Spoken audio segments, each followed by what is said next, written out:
ಗೌರವಾನ್ವಿತ ವೀಕ್ಷಕರಿಗೆ ನನ್ನ ವಂದನೆಗಳು. ಈ ವಿಡಿಯೋವನ್ನು 10 ಗಂಟೆಗಳ ಪರಿಶ್ರಮದಿಂದ ಸಿದ್ಧಪಡಿಸಿದ್ದೇನೆ. ದಯವಿಟ್ಟು ಬೆಂಬಲ ಕೊಡಿ. ಈ ವಿಡಿಯೋವನ್ನು ಎಲ್ಲರಿಗೂ ಶೇರ್ ಮಾಡಿ.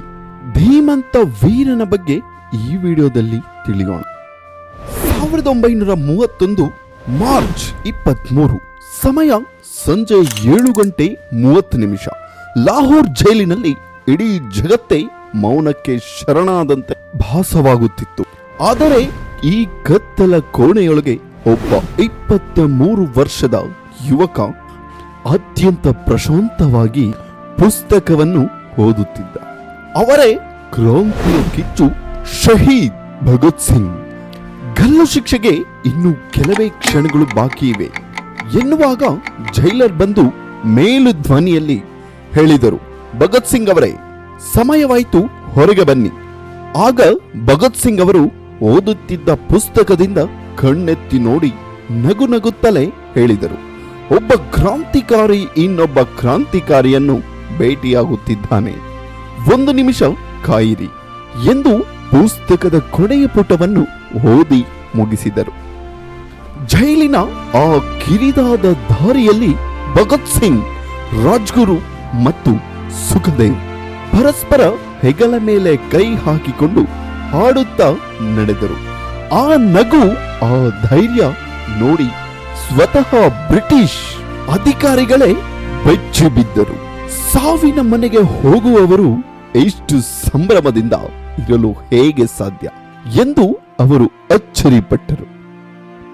ಗಲ್ಲಿನ ಪೀಠದ ಮೇಲೆ ನಿಂತಾಗ ಭಗತ್ ಸಿಂಗ್ ಅವರು ಬ್ರಿಟಿಷ್ ಮ್ಯಾಜಿಸ್ಟ್ರೇಟ್ ಕಣ್ಣಲ್ಲಿ ಕಣ್ಣಿಟ್ಟು ಹೇಳಿದರು, ನೋಡಿ, ಒಬ್ಬ ಭಾರತೀಯ ಕ್ರಾಂತಿಕಾರಿ ತನ್ನ ದೇಶಕ್ಕಾಗಿ ಸಾವನ್ನು ಎಷ್ಟು ಸಂತೋಷದಿಂದ ಅಪ್ಪುತ್ತಾನೆ ಎಂಬ ಇತಿಹಾಸವನ್ನು ನೋಡಿ ಕಣ್ತುಂಬಿಸಿಕೊಳ್ಳಿ.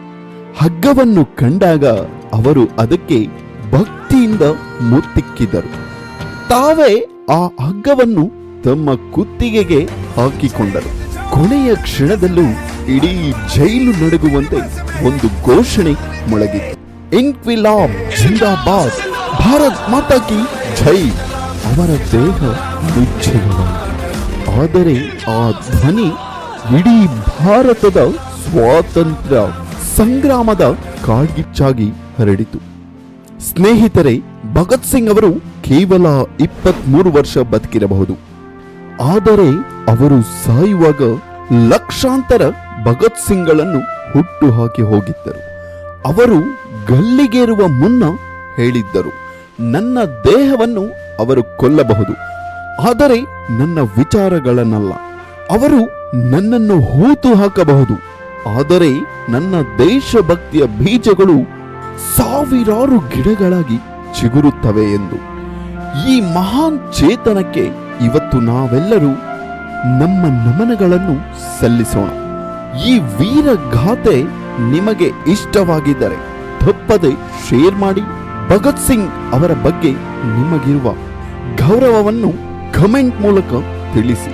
ಈ ವಿಡಿಯೋ ರೆಕಾರ್ಡಿಂಗ್ ಸಮಯದಲ್ಲಿ ಇಂತಹ ಧೀಮಂತ ನಾಯಕ ಜನಿಸಿದ ಮಣ್ಣಿನಲ್ಲಿ ನಾನು ಜನಿಸಿದ್ದೆ ಎಂದು ಗರ್ವಿಸಿದ್ದೆ. ಭಗತ್ ಸಿಂಗ್ ಅಭಿಮಾನಿಯಾಗಿ ಹೇಳ್ತಿದ್ದೀನಿ, ಇಂತಹ ಧೀಮಂತ ನಾಯಕ ಮತ್ತೆ ಹುಟ್ಟಲು ಸಾಧ್ಯವಿಲ್ಲ. ಇನ್ಕ್ವಿಲಾಬ್ ಜಿಂದಾಬಾದ್. ಎಲ್ಲರಿಗೂ ಧನ್ಯವಾದಗಳು. ಮುಂದಿನ ವಿಡಿಯೋದಲ್ಲಿ ಸಿಗೋಣ. ಜೈ ಹಿಂದ್, ಜೈ ಕರ್ನಾಟಕ. ಜೈ ಭಾರತ ಜನನಿಯ ತನುಜ.